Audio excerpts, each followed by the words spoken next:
Our favourite musicians often seem like invincible, superhuman beings whose extraordinary success must always have been a foregone conclusion. You would imagine that in the earlier stages of their careers, it would have been impossible to miss the extraordinary potential and budding genius of greats such as Madonna, the Beatles and Lady Gaga. But surprisingly, many within the industry not only failed to recognise their talent, but also passed up on the opportunity of signing these once-in-a-lifetime artists, and in turn missed out on the opportunity of earning fortunes for themselves. So why exactly were Madonna's earlier demos turned down? Why were the Beatles rejected for a record deal in favour of 60s band Brian Poole and the Tremeloes? And why was Lady Gaga dropped by her first record label? So many questions, let's find out.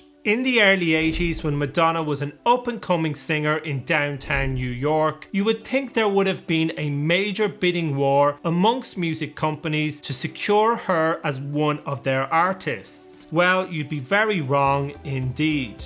In 1982, Madge was just another struggling singer in New York City, hustling for a big break. Her boyfriend at the time, Mark Kamens, a DJ at Manhattan hotspot Danceteria, was also an A&R guy for Island Records. Mark played his girlfriend's demo, which included her debut single Everybody, for his boss, music legend Chris Blackwell. Blackwell has become a music industry bigwig, having signed acts such as U2 and Bob Marley, but unfortunately is also remembered as the guy who passed on Madge. A demo was sent to the mogul and a meeting was arranged, but ultimately he decided against signing Madge. In Lucy O'Brien's biography of the superstar Like an Icon, Mark Kamens talks about what happened. He didn't want to sign his A&R's girlfriend, and she'd had a rough night, she hadn't taken a shower, so Chris said she didn't smell too good that day. In an interview with Billboard from 2019, Blackwell had this to say about the epic fail. "I only ever signed somebody if I felt I could contribute in some way, and she seemed ready to do whatever she needed to do. And that wasn't the only record company rejection our Madge faced. A year earlier, she'd also been turned down by small, independent New York label Millennium Records. In a letter to one of Madonna's producers, the head of the label, Jimmy Ienner, wrote that whilst he did enjoy listening to Madonna, he wasn't entirely sold on the material.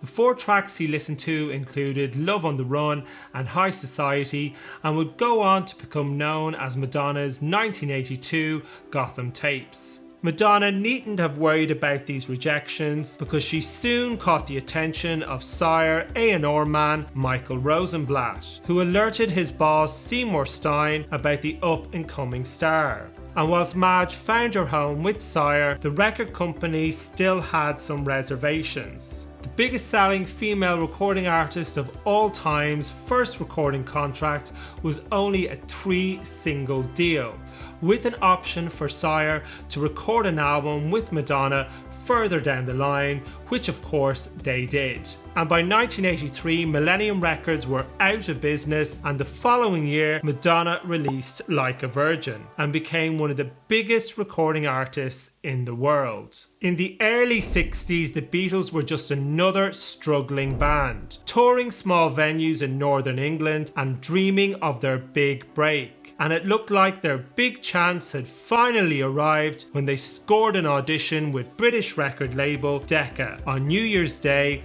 1962. The audition took the form of a recording session at the Decca Studios in West Hampstead, northwest London. Another up-and-coming band, Brian Poole and the Tremeloes, also auditioned the same day. The Beatles' former drummer Pete Best was still a part of the lineup at the time. The band travelled down from Liverpool on the morning of the audition for an 11 AM start. They recorded 15 songs during the session, most of them said to be recorded in a single take.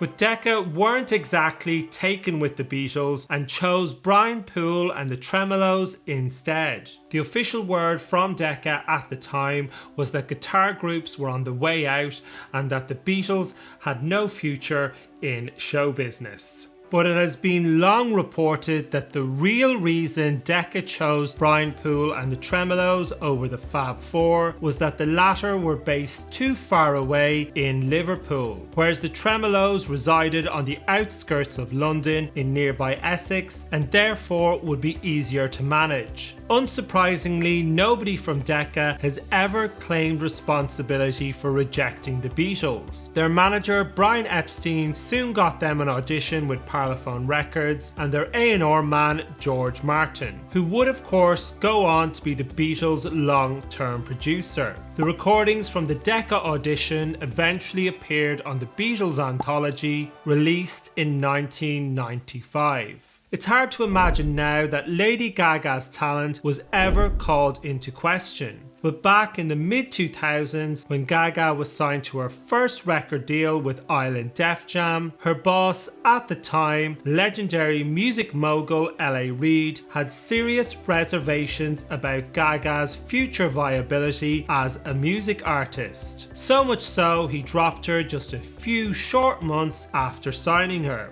In L.A. Reid's 2016 autobiography, Sing to Me, my story of making music, finding magic, and searching for what's next, he wrote about what transpired. When I signed Lady Gaga in April 2006, she was a complete unknown. She'd come into my office, pounded the piano and sang her songs with such incredible passion. I was swept away. I told her that not only did I want to sign her, but that I believed she would change music. 3 months later, her A&R man brought me the demo tapes they had been making, and I wondered what I had been thinking. They were songs, but at that point, not great songs. Much like when she auditioned, her musical style remained undefined. Given a bit more time, she would have solidified and everything would have fallen into place. Instead, I dropped her from the label, the biggest mistake of my career. In The Rise and Rise of Lady Gaga by Maureen Callahan, the author writes that tracks such as Disco Heaven and Beautiful Dirty Rich were on that demo. 2 songs which would end up on Gaga's multi-million selling debut, The Fame, released a few short years later. Gaga later even used the experience for inspiration for her Marry the Night video. Speaking to MTV in 2011, Gaga talked about the day she was let go from Island Def Jam. I remember when I got dropped from my first record label, I just said, "Let's go see Grandma." And I cried on my grandmother's couch. She looked at me and she goes, "I'm going to let you cry for the rest of the day and then you have to stop crying and you have to go kick some ass." And kick some ass she did. Gaga went on to win 13 Grammys, an Oscar, sell 170 million records, and transform pop music in the 2010s. And even though it was a huge mistake on L.A. Reid's part, at least he can take comfort in the fact he is a hugely successful music mogul, having discovered and launched the careers of superstars such as Avril Lavigne, Pink, Outkast, Usher, TLC, Toni Braxton, Justin Bieber, amongst many others. So nothing to be sniffed at.